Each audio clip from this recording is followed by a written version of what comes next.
इराणला पूर्णपणे बेचिराग करू, Donald Trump यांचा पुन्हा इराणला इशारा.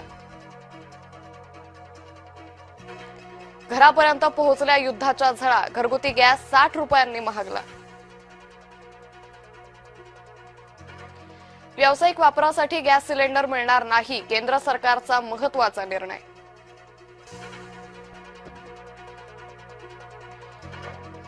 हॉटेलातील जेवणाची चैन परवडण्याबाहेर, उपहारगृहात जेवण 30% महागणार.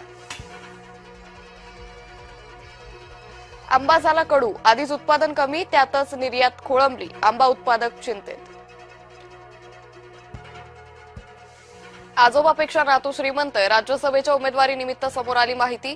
पार्थकडे शरद पवारांपेक्षा जास्त संपत्ती. अजित पवारांच्या अपघाती मृत्यूबाबत राष्ट्रीय आंदोलन उभारण्याची तयारी, आमदार रोहित पवारांनी घेतली अरविंद केजरीवालांची भेट. संरक्षण क्षेत्रात आधुनिक बदल आवश्यक, केंद्रीय मंत्री नितीन गडकरी यांचं वक्तव्य.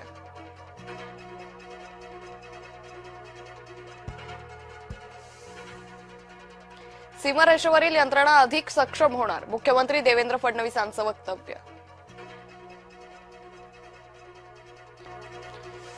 साईबाबा संस्थांच्या तिजोरीवर सरकारचा डोळा, शिर्डी नगरपालिकेचे उपनगराध्यक्ष अक्षय शेळकेंचा आरोप.